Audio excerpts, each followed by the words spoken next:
여러분 안녕하십니까. 법률사무소국토의 김조용 대표 변호사입니다. 점유취득시효 두 번째 시간인데요. 어떻게 해야 20년 점유취득시효를 인정받을 수 있는지에 관해서 알아보도록 하겠습니다. 자, 1강을 한번 보시고 이거 보시는 게 이해가 빠르고, 그리고 남은 땅을 공짜로 가지고 오는 게 점유취득시효이기 때문에 한번 간단하게, 책을 보면 아주 복잡한 사례가 많습니다만 간단하게만 설명을 드리도록 하겠습니다. 25년 동안의 경험으로 강의를 드리고 있고, 일단 그 요건이 어떤지를 볼게요. 몇 가지를 나눠서 말씀을 드리겠습니다. 먼저 자주 점유라고 법률 용어상 쓰고 있어요. 내가 주인인 것처럼 점유했다. 그러니까 소유의 의사로 점유하였다는 거죠. 남의 땅인 줄 알면서 점유하면 그 사람은 자기 땅이라고 인정받을 권리가 없잖아요. 그러니까 임대료를 줬다든지 이렇게 된 건 자주 점유가 아닙니다. 그래서 자신의 소유인 것으로 알고 점유를 해야 되는데, 이때의 점유가 자기가 직접 그 집안에서 사들든지 아니면 밭을 경작하든지 직접 해야만 되느냐, 그건 아닙니다. 자신이 직접 하든 임대차 등을 주가지고 세입자가 점유하든 하여튼 소유자 입장에서 직접 점유 또는 간접 점유 이렇게 표현을 하는데, 어쨌든 두 가지 다 모두 인정이 되고 있습니다. 그 다음에 이제 평온하고 공연하게 점유해야 된다. 참, 법학자들이 말을 좀 희한하게 했는데, 어떻게 하면 평온하고 공연하게 점유하는 거고 어떻게 하면 아닌 것이냐 라는 것이 특별한 분쟁이 생기지 않는 이상은 점유자가 이것을 적극적으로 입증하지 않더라도 평온하고 공연하게 점유한 걸로 추정이 됩니다. 그래서 반대적으로 점유취득시효를 깨트리고 싶은 사람이 나서가지고, 내가 옛날에 몇 년 전에 가가지고 이거 얘기했지 않느냐, 그때도 한바탕 했지 않느냐, 이런 식으로 주장을 반대로 해야만 이게 이제 깨집니다. 번복이 되죠. 그래서 일반적으로는 추정이 된다고 생각을 하시면 돼요. 그 다음에 세 번째, 20년간 점유해야 됩니다. 길면은 길고 짧다면 짧을 수도 있는 그런 기간이죠. 이 20년이 계속해서 점유해 왔어야 돼요. 만약에 한번 점유하다가 그 다음에 소유자한테 점유가 갔다가 그 다음에 내가 또 점유했다가 이렇게 되면 인정이 안 됩니다. 그래서 이거를 점유가 중간에 중단돼 가지고 상실되면 그 이전에 10년, 향후 10년, 20년이 되더라도 중간에 되면 안 돼요. 그래서 예를 들면 중간에 다른 소유자가 들어와 가지고 잠시 있다든지 아니면 지금 있는 소유자가 그걸 했다든지 이렇게 될 경우는 약간의 구체적인 따라 다르고 있지만, 어쨌든 옛날 점유자, 지금 점유자 사이에 다른 소유관계가 발생을 해가지고 그 소유한 사람이 지금 현재 그 소유자가 동일하다든지 이렇게 되면 안 됩니다.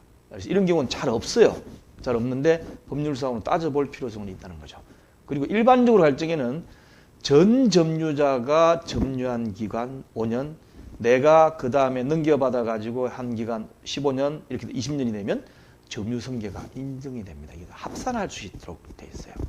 그래서 옛날 집주인도 옆집 땅을 자기 집 땅인 줄 알고 살았고, 그 다음에 그걸 사가지고 내가 지금 점유하고 있는데 나도 마찬가지로 담장 안에 들어온 이 부분이 내 땅인 줄 알고 살았고, 합쳐서 20년이면 된다는 거죠. 그래서 문제는 하나, 마지막 건데, 옆집 땅을 내가 지금 점유하고 있어가지고 점유취득시효를 하려는 거잖아요. 그러면 그 옆집 주인이 20년 동안 계속 같아야만 됩니다. 만약에 변경돼 버리면 새로운 소유자한테 또다시 20년을 점유를 해야 돼요. 그래서 주변에 보다가 넘어온 것 같다. 그런데 만약에 지금 이 시기에서 소유자가 20년부터 계속 있었는데 이 사람이 팔려고 하는 것 같다. 그럼 바로 점유취득시효 소송을 해야 됩니다.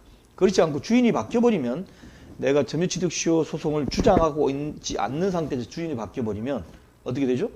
새로운 주인으로 또 20년을 기다려야 돼요. 그럼 난 이미 이 세상에 없을 수도 있습니다. 그래서 반드시 현재 소유자가 상대로 해가지고 20년을 그쳐왔다면, 그러니까 옆집 주인이 같아야 돼요. 계속 같아야 된다는 거 반드시 염두에 두시기 바랍니다. 그 다음에 이제 어느 정도의 범위를 가지고 그러면 이걸 점유취득시효 할 수 있느냐. 자, 한 필지의 일부분의 기퉁에 대한 것도 점유취득시효가 가능합니다. 그러니까 흔히 많이 발생하는 내 집 안에 옆집 땅이 조금 들어와 가지고 깔고 앉아 있다. 이거 이제 가능한 거죠. 근데 내 집 땅이 200평밖에 안 되는데, 내가 소유하고 있는 등기부등본이 200평밖에 안 되는데 점유를 하기를 훨씬 더 넓혀가지고 앞마당으로 사용하고 있는 게 500평쯤 된다. 이것도 안 돼요. 그러면 자기가 200평, 난 200평이 어느 정도인지 모르겠습니다 라고 하면 곤란하겠지만 그건 자기 책임이에요. 조금만 밖에 소유하고 있다는데 엄청나게 큰 부분을 점유하고 있으면 그것도 내 거가 아니라는 것이 될 수밖에 없습니다. 예, 그리고 이 점유하고 있는 부분이 다른 부분하고 구분돼 가지고 내가 점유한다는 것을 외부 사람이 볼 때 인식할 만한 객관적인 징표가 있어요. 가장 좋은 것이 담장입니다. 담장 또는 밭이랑, 밭에 보면 이렇게 경계가 있잖아요. 물 줄어나고 그게 지적도상으로 볼 때 이렇게 넘어와 가지고 내 것인 줄 알고 계속 이만큼을 내가 경작해 왔다. 이런 식으로 경계가 있어야만 됩니다. 자, 지금은 제가 굉장히 좀 쉽게 하려고 말씀을 드렸는데 이게 이제 여러 가지 자세하게 들어가면 말씀드린 이 부분도 여러 가지 사례가 다를 수가 있습니다. 그래서 구체적인 경우는 변호사님하고 상의를 해보시기 바랍니다.